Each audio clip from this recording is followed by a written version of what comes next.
नेपाल की सरकार के साथ मिलकर वहां के कुछ लोग जो चीन की गोदी में बैठे थे वो सच सुनकर हमें गाली देते थे। उन लोगों को आज देखना चाहिए कि कैसे नेपाल की जनता सड़कों पर उतर चुकी है, बोल रही है मोदी जी चीन से बचा लो वरना नेपाल तो गया।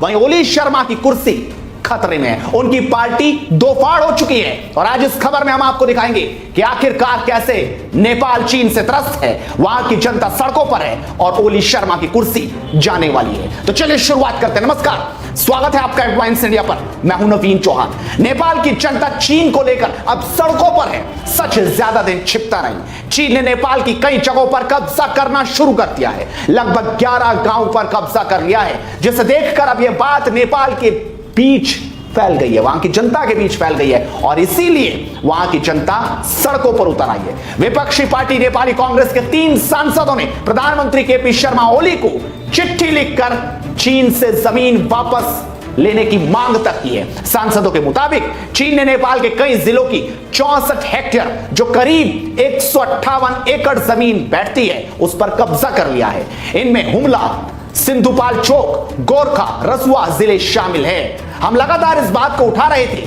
बता रहे थे, लेकिन सरकार के हाथों कठपुतली बने कुछ लोग हमें गाली दे रहे थे। ऐसे में अब सच आना शुरू हो चुका है। अब हमने यह मुद्दा उठाया तो वहां की पुलिस और वहां के लोग हमें धमकी दे रहे थे।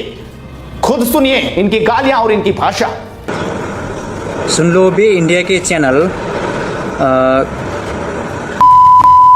के नवीन चौहान, तुम लोग तूने कुछ 2-4 भौंका हुआ तो टीवी वीडियो शेयर किया था और उसमें से कुछ कुत्ते ने ये भी बोला था कि नेपाल के पास औकात क्या है, नेपाल को हम जड़ से मिटा देंगे। लेकिन अब आपको दिखाते हैं कि नेपाल की संसद में क्या कह रहे हैं सांसद। प्रहरीहरूले नेपालको राष्ट्र खतरामा जान्छ, त्यसकारण नेपालको राष्ट्रलाई बचाउनको निमित्त बिहार र युपीसँगको जुन मधेसीहरूको वैवाहिक सम्बन्ध छ त्यसलाई प्रकारान्तरले बिस्तारै बिस्तारै तर योजनाबद्ध व्यवस्थित ढङ्गले फाड्नुपर्छ, तोड्नुपर्छ, समाप्त गर्नुपर्छ भन्ने नेकपाको मानसिकता हो।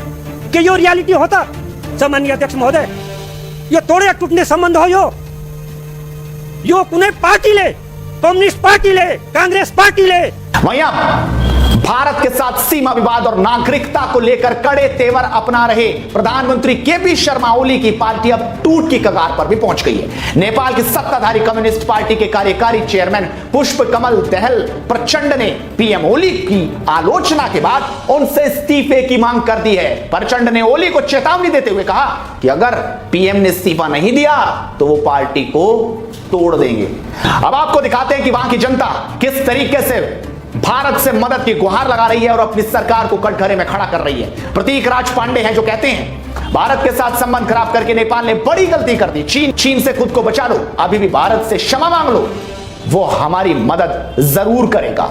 प्रभात कहते हैं हमारी सरकार मौन है क्योंकि वो चीन के डर से चुप है, पर भारत की सरकार हमारी सहायता करे, हमारे ऊपर हो रहे कब्जे को बचा ले, वरना वो दिन दूर नहीं नेपाल चीन का हो जाएगा। रवि कहते हैं अगर भारत ने मदद नहीं की तो नेपाल 2 साल के भीतर चीन का गुलाम हो जाएगा। नेपाल की जनता बुरी तरह से पीड़ित हो जाएगी, हमारे नेपाल में महंगाई बढ़ जाएगी। नेपाली भाइयों इस बात को समझो।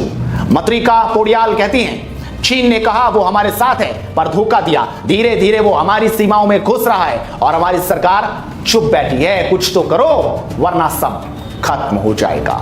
वाकई सब खत्म हो जाएगा। लोगों ने तो यहां तक भी कह दिया कि 2 साल में नेपाल का नामो निशान चीन मिटा देगा अगर ऐसा ही चलता रहा है। इसलिए भारत मदद करो।